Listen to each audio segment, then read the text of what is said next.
Welcome to the IBMS Lothian and Borders podcast.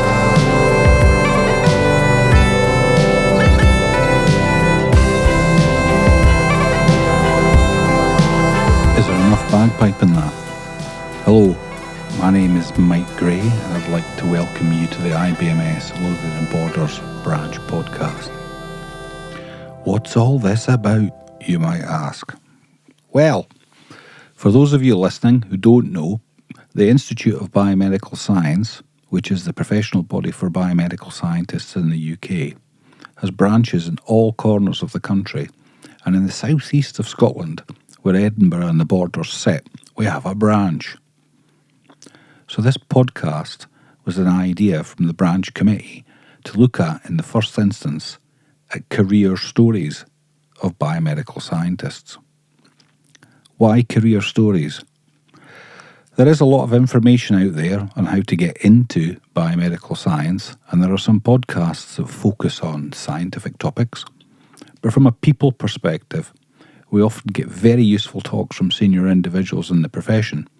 And as interesting as they are, the committee hit upon the idea of listening to all levels of staff involved in biomedical science with the aim of capturing the stories of professionals you might not necessarily hear from, and to look at all stages of the career ladder. So each story, we hope, will be inspirational. Each story will have a message, and if anything, will highlight the myriad of ways that people get into biomedical science. So if you like stories and finding out about people, then stick around. What could possibly go wrong? And hello again. Hello. Hello. Today, we're here with Fiona Reynolds. Fiona, can you tell everybody where you are at the moment and what you do, briefly? So at the minute, I am based in the Isle of Man. So we've got one hospital there, Noble's Pathology Lab, and currently I'm the interim pathology manager over all the disciplines there. Oh, right, okay. So you're not in the UK then? No. It's a Crown dependency. Is it okay? So it's a Crown. What does that mean? So it's obviously in the Irish Sea, so it's not part of the UK. It's got its own parliament and it's got its own laws and everything. But as a Crown dependency, it's affiliated with the UK without being part of it. Like Greenland. Well, maybe Greenland, Canada. Well, it's like Greenland is I think it's a dependency of Denmark. Yes, it is. Yeah, that's right. Because Trump's talking. Well, I'm not allowed politics. Sorry. Okay. No. We're not talking. We're not allowed to talk about politics. We've been through that. Right. Okay. Okay. Let's start. So, this is where I get you to cast your mind back as far as you can, and your first recollections of why what you do now is the sort of thing that you wanted to do in the future and how you possibly started that journey. So right at the start, what's the first thing that comes to mind? So when I was at high school, I was getting ready for doing my leaving certificate. I did my education in Ireland and the Republic, so I was doing my leaving certificate, and I had chosen biology as a subject, and as part of that they were doing microbiology, and I just found it so interesting that it gave me the bug, literally, that I wanted to do microbiology. So right, I was maybe about good choice 13 at the time. Yeah, that's my discipline, microbiology. Good choice. It's the best, to be fair. Sorry, yeah. So right back then, I was like, I actually really, really liked that subject, and I was interested in it, and thought that's the kind of thing I wanted to do at university. Right. Okay. So, are you Irish? I'm half Irish, half Scottish. I was born in Scotland, but moved to Ireland when I was 4, and then moved back when I went to uni. Moved back to Scotland at that point. So you did. So my mum's Irish and my dad's Scottish. Right. Okay. Like Ireland, not Northern Ireland. No, the Republic of Ireland. Yeah, Donegal. Right. Okay. So I'm lucky enough to have an Irish passport and a British one. Oh, so you're dual nationality as well. Yeah. As well as living in a non-UK dependency. Yeah, I'm just working my way around the UK. I mean, you're a proper citizen of the world, aren't you? So, so do you speak Irish Gaelic? I do. And I'm also learning Scottish Gaelic at the minute on Duolingo. Right, I'm on day 402. Oh, right, okay. I think I only remember one word, muck, and I think that I don't That's a pig. That's a pig. That's right. Yeah. Because, and it's the same in Irish as well, actually. Is it right? Yeah. Because I started it on Duolingo, and it was like, it's a bit like when you're doing Latin. I don't know if you've ever done Latin before, but Cornelius est puella is Cornelia is a girl. So it was very similar in Gaelic, and it was like something muck, the pig, whatever. Yeah. But right, okay, right. So we've established you're half Scottish, half Irish. You've lost the accent completely. Which accent? The Irish one? Yes. Well, mostly. So when you were doing biology at school, what prompted you for the next stage? You were interested in biology. What happened next? I was interested in biology, and then so I did that for 3 years for my leaving cert. I had done general science for junior cert as well, and I'd done like maths. I wasn't so keen on physics and chemistry, so I didn't take them as part of my subject, so I'd only done biology. Okay. So then when I was looking at options for university, I ended up going to University of Paisley, or the West of Scotland as it's now called. That's what. But I hadn't even applied to them. I hadn't even applied to Paisley Uni. I'd been given an unconditional offer for Stirling to do a biology course, and I'd been given a course in Cardiff as well, biotechnology. So I knew it was a kind of science biology type thing I wanted to do. And it was only after all the applications I went, oh, quite fancy actually doing a hospital lab. And then I started looking at biomedical science degrees. At that point, I mean, we're talking mid-90s. It wasn't as obvious a route now. It's dead obvious now that if you want to do that job, you've got the accredited degree. And it wasn't dead obvious at that time. So I actually did a degree in immunology and microbiology because that was my interest. Okay. And then following that, I did my undergrad degree, and then I took a break and had my daughter. And then I went back and when I had her, I worked in the local authority for 6 years. Okay. Part-time, and went back to uni part-time and did all my top-ups to get the accredited biomedical science honours degree. The local authority lab, or just in the council? No, the South Lanarkshire Council. All right, okay. So I was living just outside Glasgow at the time, so I worked as a cashier for the local authority for 6 years part-time, and while did you all were my studying? top-ups. Yeah. Right, okay. Yeah. And then finally graduated from that in 2005. And just applied for all the microbiology jobs I could find, sending my CV to all the lab managers in the Glasgow area, asking for a job. Right. So how did that turn out then? I actually I didn't know the area that well because it was the Western Infirmaries where I started. So I sent my CV into the lab manager, and then he contacted me and said, oh, we've actually got a job. Would you mind filling in this application? So then I went through the application process and got an interview and got that job. So it was my first interview that I got a trainee post. Okay, so that was a trainee. Now back in 1995. Well, no, this was 2005. 2005. So is that just at the start of Agenda for Change? It was exactly at the start of Agenda for Change, and it was before the salary uplift had happened. Right, okay. So it was, I remember what my starting salary was, and it was, it's eye-watering when you think about it now. But so I got my first trainee post in the Western Infirmary, and then Agenda for Change and all the back pay happened the year after I started, which was quite a nice lift. Yeah. So did that mean you were a band 6 in Glasgow? Yeah. I was a band 5 trainee, but with as soon as you got your portfolio, you were guaranteed the band 6 post. You didn't have to wait for a post. It was automatic progression. Yeah, the way that they worked it there. Yeah. Yeah. So after getting my certificate competence, at that point I was put on to band 6, but the Annex U as it was at that time. Yeah. Okay. So that would bring us up to about what 2000 and so 6. So when you registered, yes. Yeah, I got registered 11 months after starting. Okay, so you're living in Glasgow. You're at the Western. Is the Western still there? The Western Microbiology? No, it's not, is it? No, it's not been there for a long time, and the hospital itself is, I think it's flats now. Is it? Yeah, Right. the Okay. hospital doesn't exist anymore. Did they move? They moved the Western, but did that go to Queen Elizabeth as well? No, it went to the Royal Infirmary. Right. Okay. Because they've got 2 micro departments, haven't they, in Glasgow? Yeah, so there's now it's only 2, the Queen Elizabeth and the Glasgow Royal. Right. Okay. So you went to the Royal. Yeah. So you'll know John Mallon then. I do, yeah. I worked with him at Queen Elizabeth. All right. Okay. He was the manager there when I worked there. Hi, John, if you're listening. Okay, fantastic.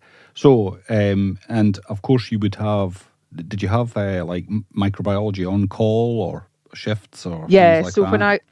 when I got HCPC registered at that point, we were then allowed to go on call, but even before you did your specialist, because the way it was back in the day was you did all your specialist training as part of your certificate of competence.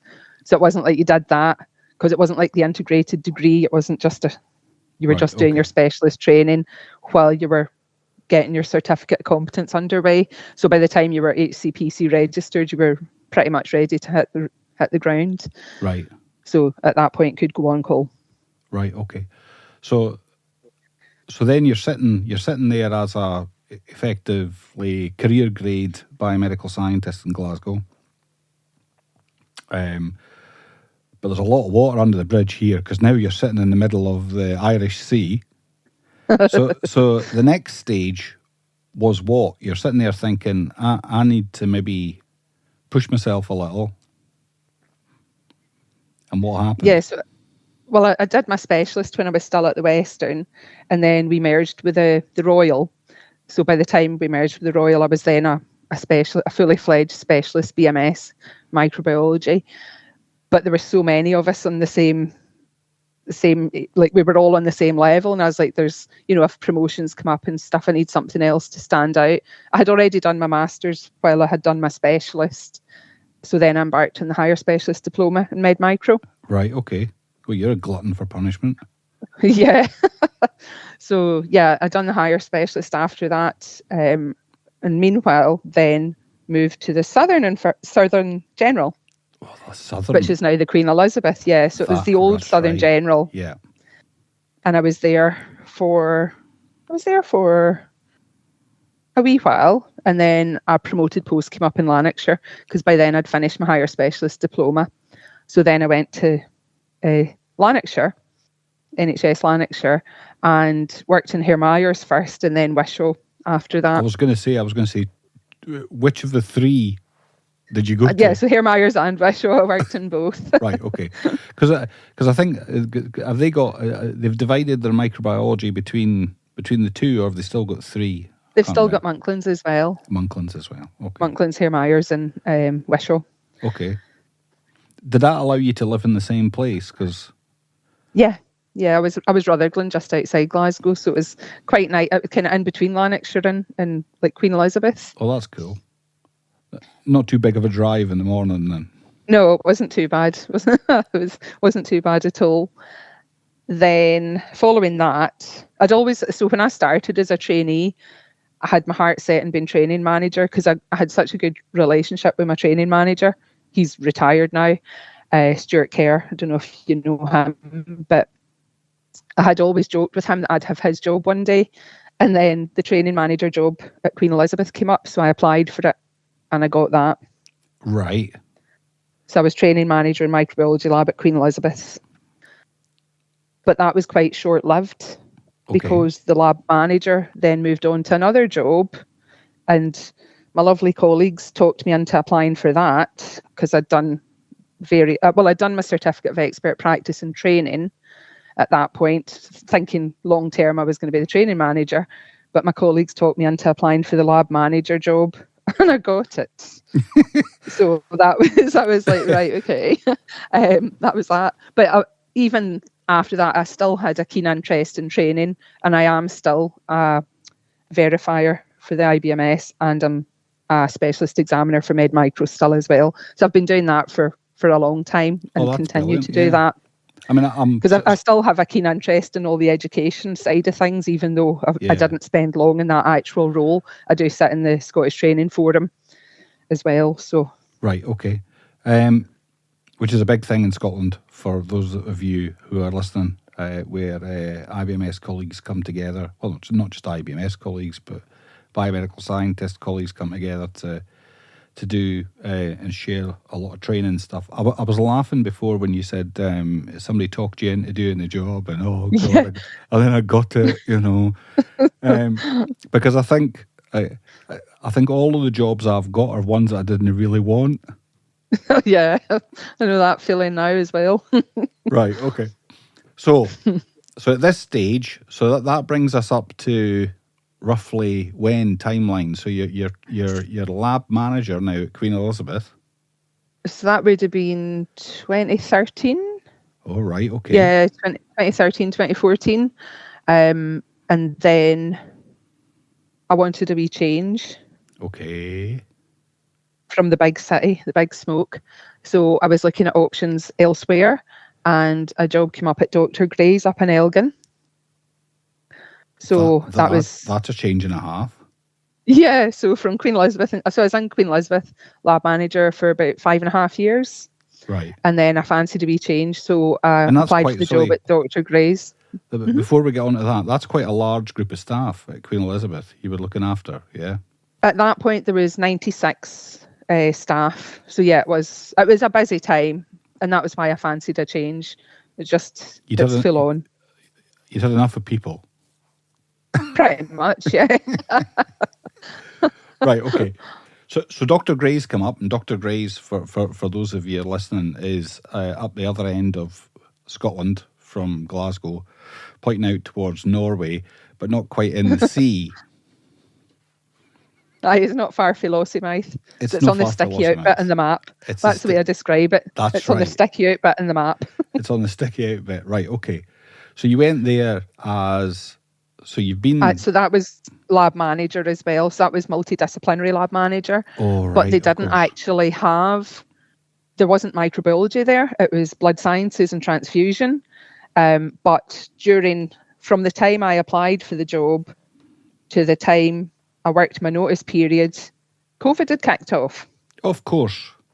So I moved at the height of the pandemic up north to Elgin and set up the COVID testing just on the CEFID. Yeah. So set that up and got that all in place and trained all the staff in how to do don and doff PPE and how to do the testing and stuff, because they were all blood scientists. They'd never done microbiology before. Of course. And I had great support from the SMVN, from Fiona McKenzie and the Aberdeen lab. All the guys in Aberdeen they'd come and done some training the week before I'd started as well to get it all started. So yeah, it was that was full on as well, because the timing of that was, I got the job in the December, but because of working my notice, and by the time everything had happened with HR, it was actually the first week in May that I started. Yeah. So it was right at the height of the pandemic.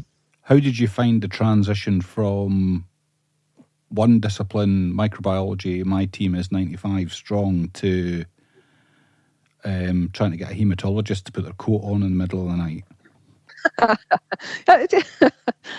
It was challenging, but we got there.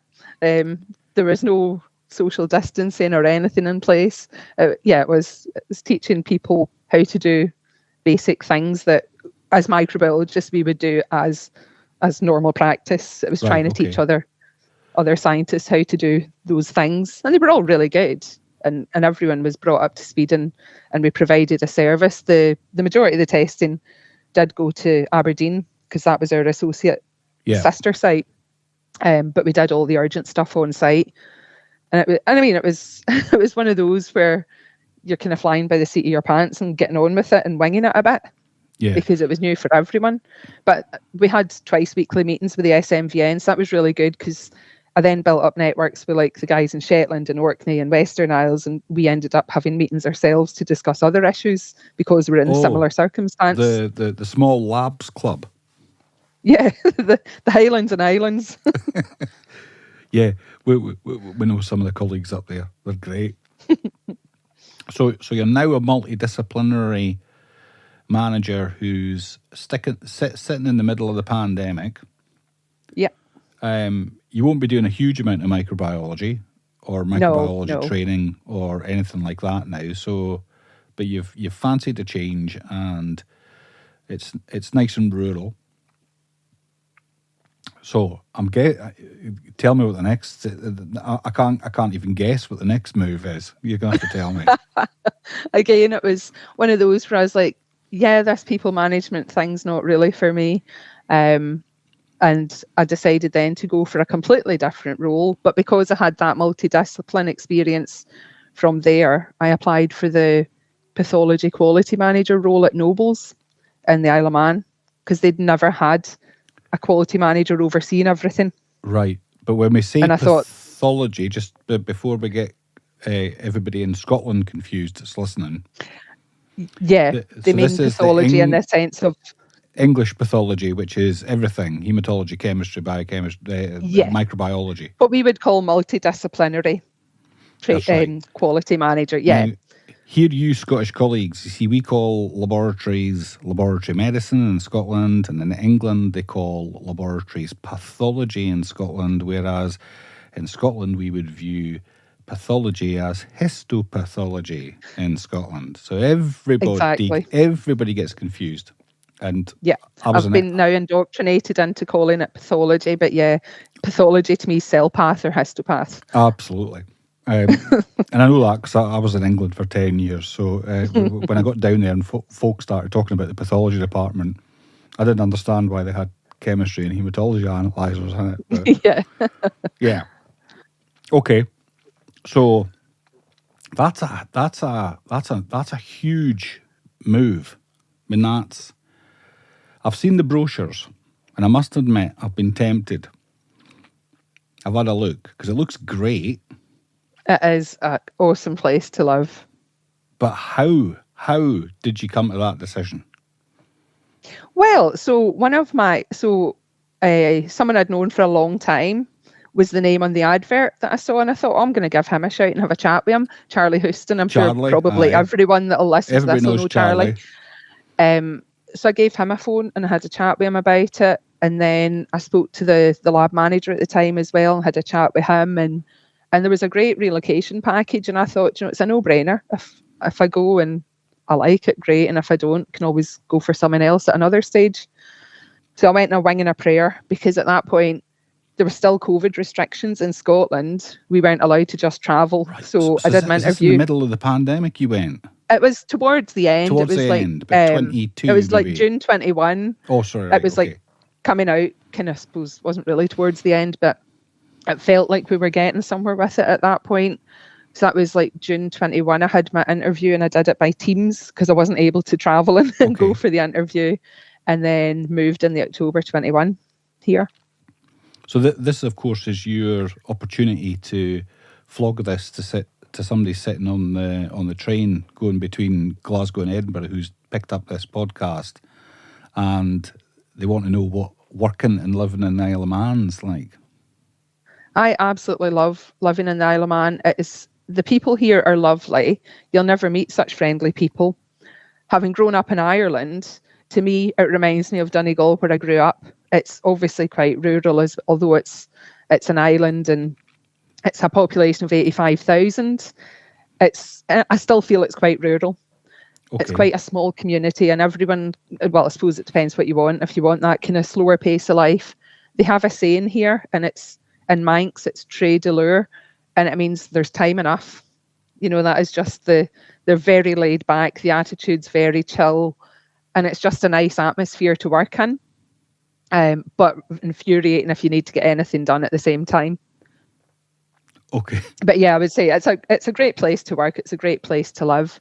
The relocation package is pretty good, and there was quite a low turnover of staff, but last year there was quite a few retirements and stuff, and a few people went different career paths. Right. Okay. We had one BMS that went to become a midwife and one that went to become a paramedic. So there's been the odd job coming up, and at the minute we have a few vacancies in the histology department. Right. Okay. How many people work there?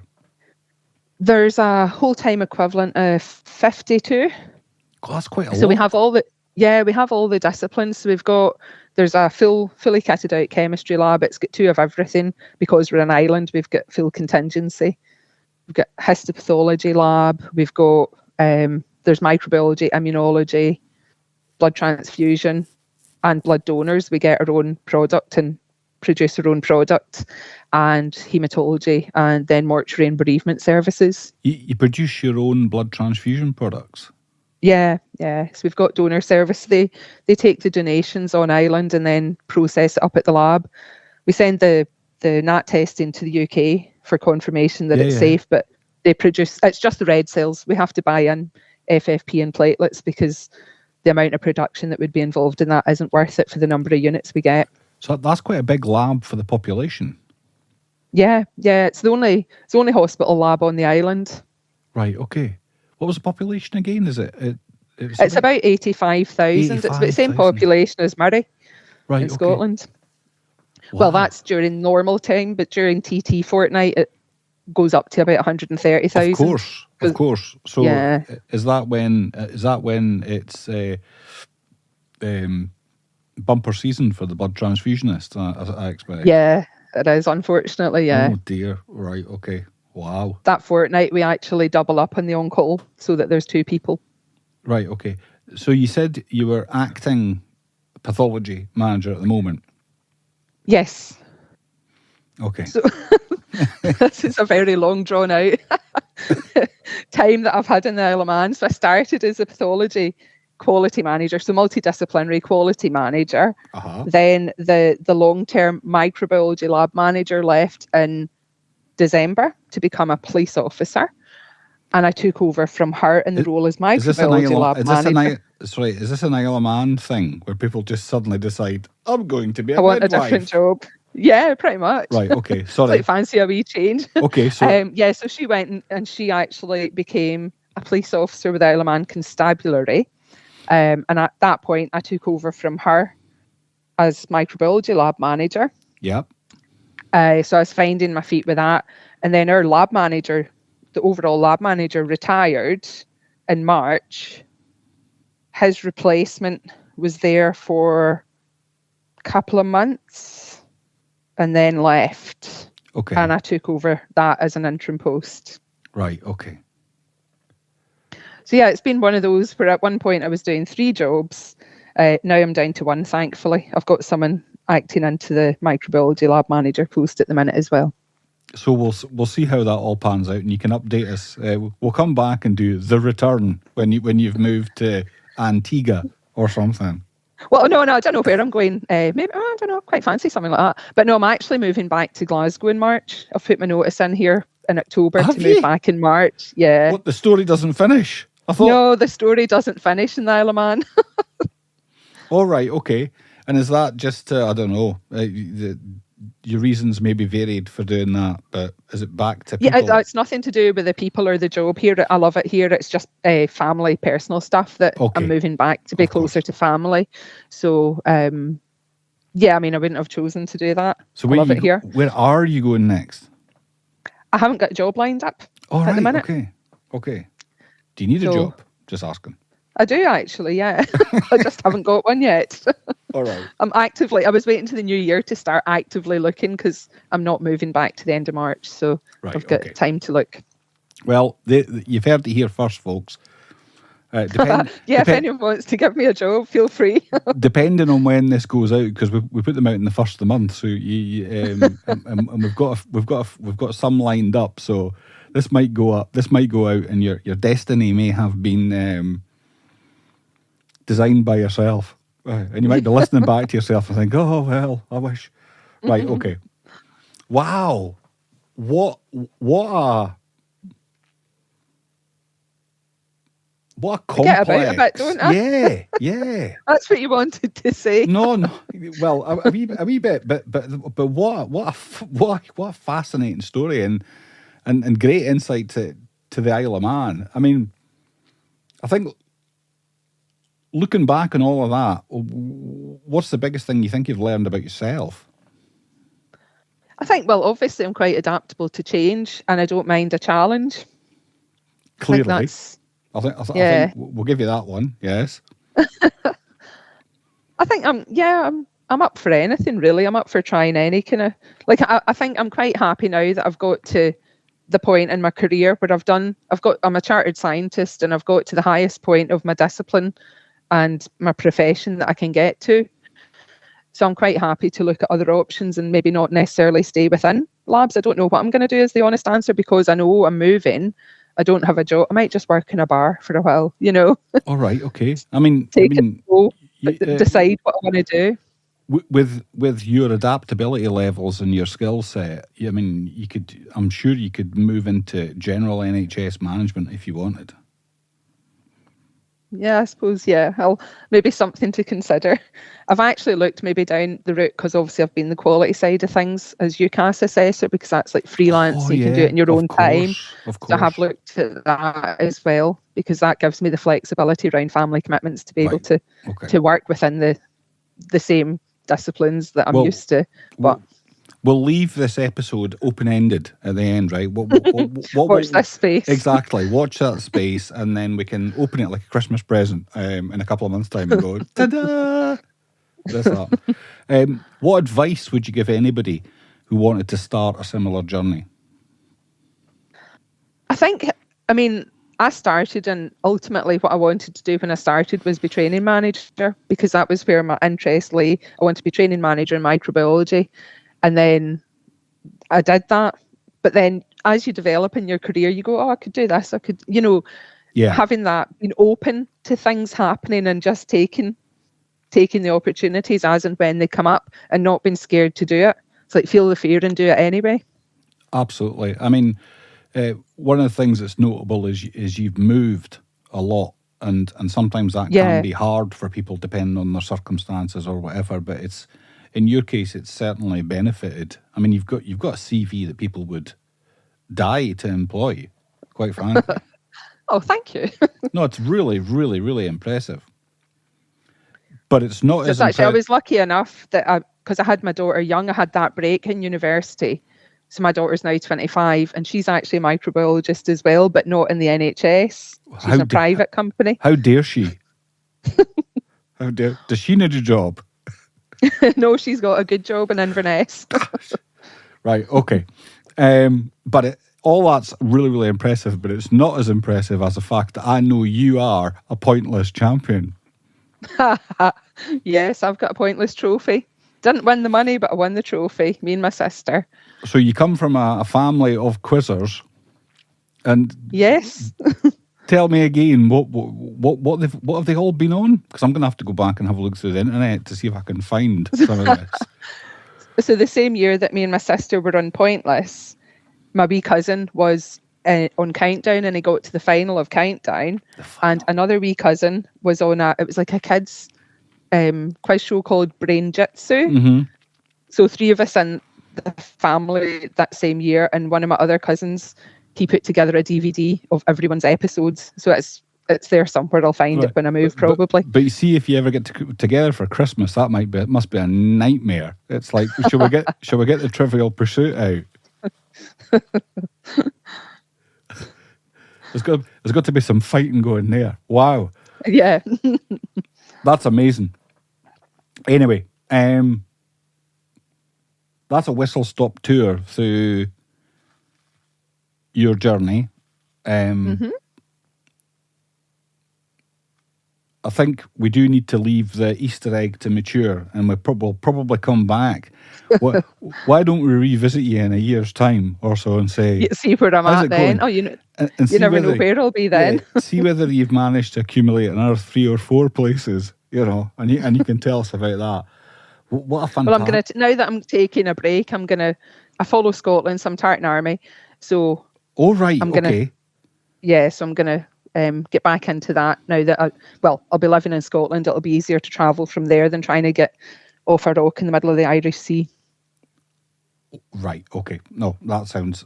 well, good luck with that, because we know how that often turns out. It was some nice trips to foreign countries, and then woefully coming back, probably. Yeah. Well, right. I've got to the end of that. I'm absolutely overawed with the scope of everything that you've managed to plough into the last couple of decades. You've certainly seen more than a lot of people probably see in their lifetimes, and I hope that your story's an inspiration to some people. And here's the thing, I guess, you're a bit of an advert for remote and rural, which is sometimes difficult and a bit of a it puts some people off going to some of these remote and rural places. Would you have any final words to say then about if somebody was considering a career change and a nice wee job had come up in one of these hard to reach places, why they might want to consider it? Oh, absolutely, go for it. It's having lived in Elgin and working in Dr. Gray's. It's a smaller hospital site, so you get to know the wider hospital team, not just the guys that you work with in the labs, but you get to know everyone in the hospital. You end up meeting people in the canteen or having Teams calls with people that you would never have spoke to in a hospital like Glasgow or the bigger hospitals in Edinburgh. And the same here. Like, I'm involved in so many things that I would never have been involved in if I was still in Glasgow. Yeah. Like, you're in first name terms with the director of operations of the hospital here. Yeah. You don't get that in the bigger hospitals. No, you don't. It's a friendlier feel. It just depends what you're like. When I was younger, I wanted to work in Glasgow. I wanted to work in a busy place. I wanted to have the experience of all the infectious disease unit, the Brownlee, all that sort of stuff. You get a really good grounding in what microbiology is. But then when you get older, your priorities change a bit. Yeah. So you want a quieter life. You want to slow down a bit. You don't want to be like going for everything all the time. So I think a young person, maybe not so much, but definitely anyone in their 30s, go for a remote and rural. You get such a different grounding. Well, there you go. That's a brilliant advert. And on that note, I think, Fiona, we've got to the perfect length of a podcast. Congratulations. You've also won that prize too. And we'll just say cheerio to everybody. So it's bye from me and Fiona. And it's bye from me. Thank you very much. Good night. Bye.